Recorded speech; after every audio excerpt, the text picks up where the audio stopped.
Hey, welcome back to Birkey on a Shop Stool, episode 6. It was a kooky week. I blackmailed my chiropractor into telling us a cool stretch for our neck and upper back.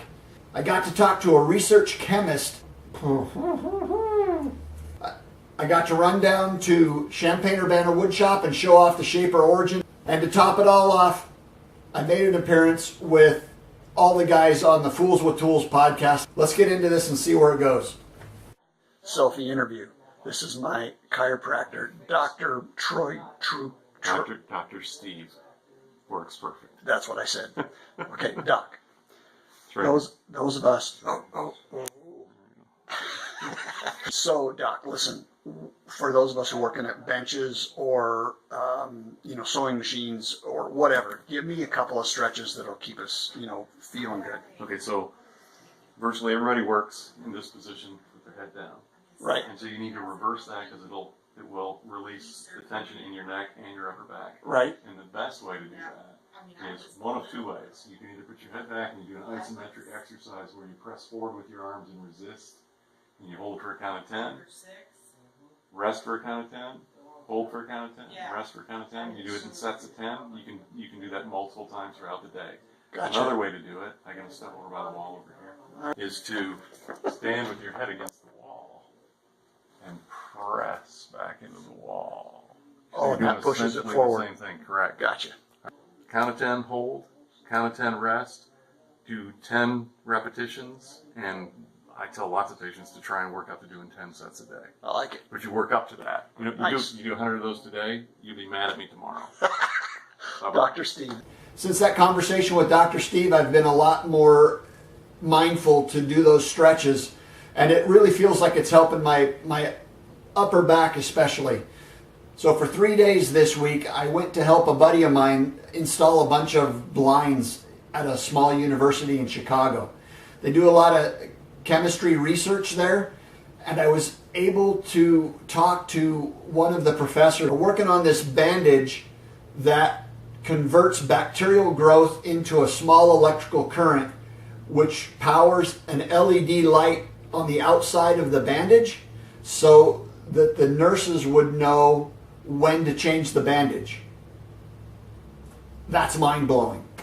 It just reminded me that even professors and high-end scientist guys are still makers at heart. Probably the most nerve-wracking but highlight of my week was taking the Shaper Origin down to Champaign-Urbana Woodshop and having 2.5 hours with about 30 people and just let them see this handheld CNC technology, which is pretty mind-blowing no matter how many times you see it, in my opinion. So we had a great time, and I got a lot of love and support from my Instagram and YouTube crew. Some people drove as much as 3 hours to be there, so it was really humbling, and I hope everybody had as good of a time as I did. I learned a ton, just kind of going over things. Speaking in public is always weird, but after I got rolling, it wasn't that bad. Does anybody know who Jimmy DiResta is? He's a friend of mine that some of you might know. I went to Maker Faire, Bay Area, about 3 years ago. Jimmy said, "Hey, have you seen this new technology?"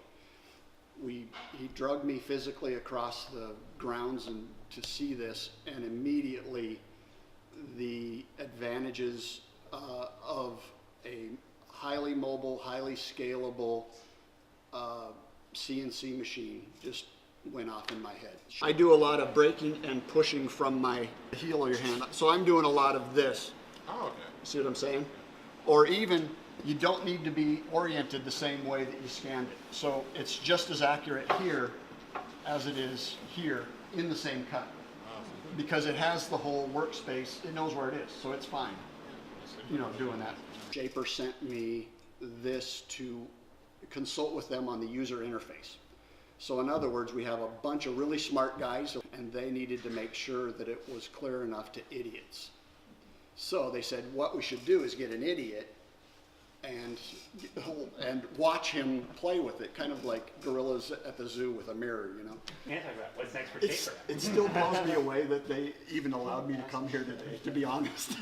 And the frosting on the cake of the week was the chance to be on Fools with Tools podcast with Al, Steve, and Brett. And we talked about science and how it influences making, and how we're kind of on a new frontier of the integration between old school handwork and, you know, science coming in, and those two things are starting to meld.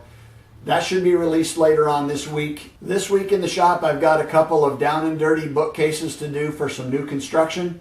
I'll be jamming on those and cranking them out by Friday. I'd like to say a special thanks to Utkin from Master of None YouTube channel. Utkin helped me with some footage at the demonstration, and he gave me some awesome pistachio Turkish candy. Finally, my friends Kelsey and Owen here in town gave me this awesome t-shirt. Thanks guys, you rule. Birkey out.